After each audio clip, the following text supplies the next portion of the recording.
Bonjour, j'espère que vous allez bien. Aujourd'hui on se retrouve pour une nouvelle vidéo pour un peu préparer la rentrée. Je sais qu'on est encore au mois d'août mais la rentrée approche et si vous êtes sur les réseaux sociaux, que ce soit Instagram, TikTok, YouTube ou quoi que ce soit, vous avez sûrement vu des vidéos un petit peu de haul de rentrée, de préparation de rentrée, etc. Et moi cette période, c'est une période que j'aime beaucoup. Il y a une époque j'adorais regarder les vidéos de haul de tout ce que les gens avaient acheté, mais en grandissant et en ayant un regard un peu plus global sur la situation actuelle, je me suis rendu compte que je trouvais que ça me rendait un peu anxieuse de voir genre tous ces gens surconsommer, acheter et tout. Et genre bon, je suis bien sûr pas parfaite et genre je continue moi-même à acheter des choses parfois chez des grandes enfin du Made in China, du Made in... enfin bref, des trucs de fast fashion. Mais j'essaye de vraiment faire attention à ce que j'achète, de vraiment consommer plus intelligemment.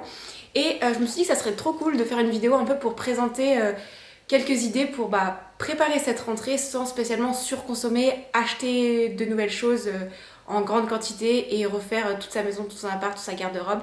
Donc voilà, j'espère que ce format va vous plaire. C'est pas le type de vidéo que je fais d'habitude et pour ceux qui regardent ma chaîne d'habitude, vous savez peut-être que je voyage beaucoup et j'essaye de plus en plus de limiter l'avion et de favoriser le train, les Flixbus ou des choses comme ça. Mais voilà, j'essaie de faire des choses à mon échelle et je me suis dit que ça pourrait être cool pour cette rentrée de vous présenter des petites idées de choses à faire et à mettre en place pour justement vous aussi un peu réduire votre impact et éviter de trop acheter. La première chose, ça concerne bien évidemment les vêtements. Donc la rentrée, c'est souvent le moment où on veut acheter 15 000 tenues, 15 000 nouvelles choses, qu'on veut voilà, avoir de nouveaux vêtements, etc. Particulièrement si vous commencez dans un nouvel établissement, que ce soit les études supérieures, le collège, le lycée, etc. Donc je sais qu'on a tous tendance à vouloir beaucoup acheter. Mais avant d'acheter quoi que ce soit, je pense que la première chose à faire, c'est de faire du tri dans vos vêtements. Sortez tout ce que vous avez, même si ça vous prend 3, 4, 5 jours, une semaine, sortez absolument tout, que ça soit été comme hiver, comme printemps, comme automne, bref, toutes les saisons, tous vos vêtements et triez-les. Regardez ce que vous aimez encore, ce que vous aimez plus, dans les choses dans lesquelles vous rentrez plus ou alors qu'au contraire sont trop grandes. Regardez ce que vous avez et faites le tri. Il y a plusieurs vidéos là-dessus pour apprendre à bien faire le tri dans votre dressing et je trouve que c'est une étape super importante parce qu'en fait ça vous fait déjà vous rendre compte de tout ce que vous avez. Peut-être qu'il y a des choses qui sont enfouies sous d'autres t-shirts, sous d'autres pulls, sous d'autres sweats et que vous avez oublié que vous les avez et que finalement ils sont peut-être revenus à la mode ou vous vous rendez compte que c'est plus votre style maintenant, vous pourrez plutôt les associer avec d'autres choses. Donc voilà, la première chose que je vous conseille, c'est vraiment de faire un gros tri et aussi d'un peu, si vous êtes pas mal sur Pinterest, de regarder un peu ce que vous avez déjà et essayer de créer des nouvelles tenues avec ce que vous avez en vous inspirant des tenues que vous aimez. Je pense que vous allez être surpris de tout ce que vous avez et de tout ce que vous pouvez faire avec les vêtements que vous possédez déjà. Et du coup, toujours dans les vêtements, je pense que c'est important, s'il vous manque des choses, vous vous rendez compte qu'il vous manque des choses, d'acheter les basiques. Les basiques, c'est souvent genre des t-shirts noirs, des t-shirts blancs, des t-shirts... Enfin bref, des choses unies que vous pouvez mettre avec beaucoup de choses. Aussi des choses que vous sentez que vous allez en avoir besoin et que vous pouvez vraiment les associer avec tout. Par exemple, moi je sais que les t-shirts noirs, les t-shirts blancs, les jeans noirs et les jeans bleus, c'est vraiment mon indispensable. J'ai genre 3 t-shirts blancs, 3 t-shirts noirs, un jean noir, un jean bleu et dès qu'il y en a un qui est abîmé, hop, je le change. Et ça fait partie de mes essentiels que j'ai absolument tout le temps. Bien sûr, faut pas non plus se priver et si vous voulez vous faire plaisir, acheter quelques pièces, je vous conseille plutôt d'acheter d'occasion. Ça c'est, bien sûr vous avez Vinted qui est la plateforme genre incontournable si vous voulez acheter du seconde main. Mais voilà, je pense que c'est important aussi de faire du tri de ce que vous avez. Peut-être que s'il y a des choses que vous savez que vous n'aimez plus, vous les mettez en vente sur des plateformes comme Vinted, comme sur le Bon Coin, ou vous les déposez en friperie. Et avec cet argent que vous avez récolté, avec ça vous pouvez vous racheter des nouvelles tenues ou des choses qui vous font plaisir. Mais je pense que c'est important d'essayer de privilégier plutôt le seconde main ou alors plutôt le Made in France.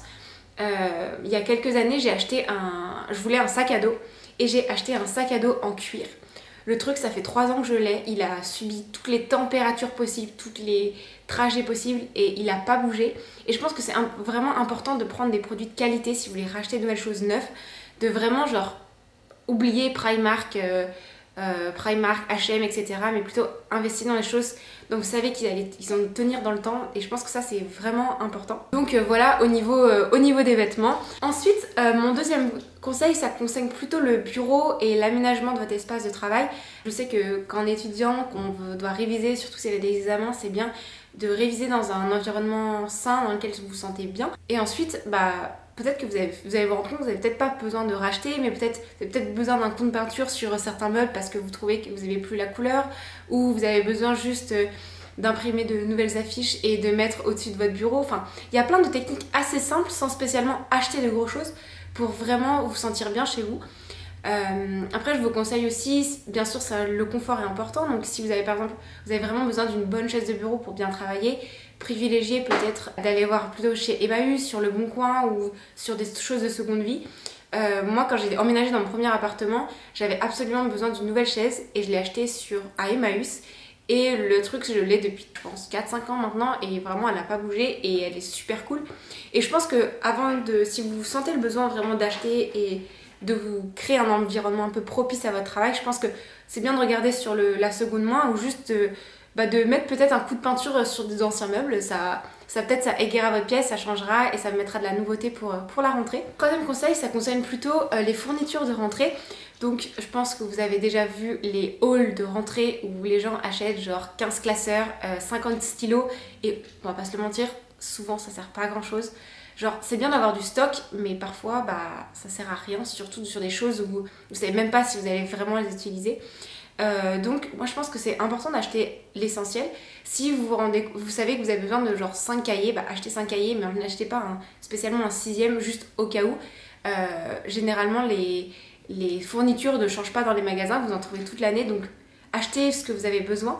Et avant d'acheter, pensez à vraiment faire le tri dans ce que vous avez, fouillé chez vous. Je sais que chez mes parents, ils récupèrent ils avaient beaucoup de stylos, de surligneurs de pub.